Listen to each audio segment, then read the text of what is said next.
पार्वण पर उत्सव मुखर पुरपल्ली आलोकमाल झलसुची पूजा मंडप शक्तिपीठ में शारदीय दुर्गा पूजा स्वतंत्र कार्यक्रम अनुष्ठित होता बेले भद्रक जिला तिहिड़ी थाना अंतर्गत अचल नंदपुर सार्वजनिक पूजा मंडल में पाई मां जगज्जननी विश्वकल्याणमयी मां दुर्गा।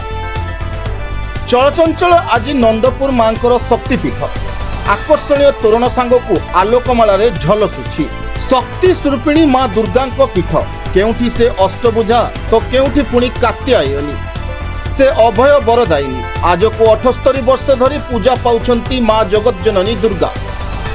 आखपाख थिबा 20 रु ऊर्ध्व पंचायत लोक आसी मां पाखरे हारी गुहारी जणाई कृपा भिक्षा लाभ करिथांती। सांस्कृतिक कार्यक्रम सांगकू जनकल्याण पई सचेतना कार्यक्रम पॉलिथिन व्यवहार करंतु नाही एवं फूल चोरी करंतु नाही। आम कमिटी तरफ गोटे गोटे फूल गछ नियंतु दशहरा दिन लगाइबा पई कमिटी सचेतनर वार्ता देइछंती। भक्तों को आकृष्ट करबा पई पूजा कमिटी रंग बेरंगर आलोकरे सुसज्जित रास्तार उभय पार्श्व तोरण करिछंती। श्रद्धालु मानक मनरे पार्वण खुशी देखिबाकू मिलुछि। मंदिर कमिटीर सभापति पूर्णचंद्र नायक, संपादक कमलकांत साहू, एडवाइजर कमिटी सदस्य निकुंज कृष्ण पुहाण, सूर्यनारायण भोई और कमिटीर समस्त सदस्यों पूर्ण सहयोग रही। सभापति पूर्णचंद्र नायक कहवा कथा माँ हेउछंती डाकुआ देवता, माँ को जहा मानसिक करिबो ताहा पूरण हुए। सेतिपई सप्तमी, अष्टमी, नवमी, दशमी दिन 4000 ऊर्ध्व कखारु बलि दिया जाइथाय।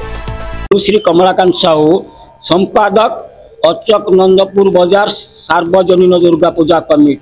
यार विशेषत्व बहुत अनेक अच्छी। ये दशखंड पंचायत मध्यस्थल माँ देवी दुर्गा पूजा यह एक ऐतिहासिक आम अंचल गणपर्व बोली धरा जाए। एठी माँ प्रत्यह दिन षष्ठी ठारू भसाणी पर्यंत संपूर्ण निरा भाव में वेद शास्त्र वैदिक रीति पूजा अर्चना करा जाए।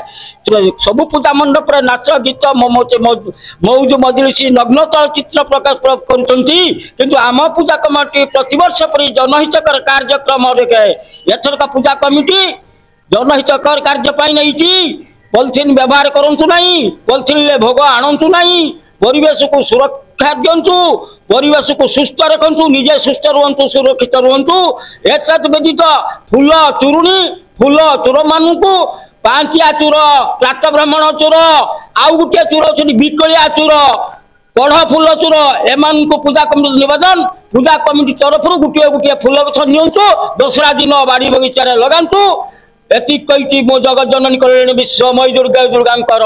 भद्रक जिलारू सुब्रजित पाल को report, the Republic Odisha 24 news.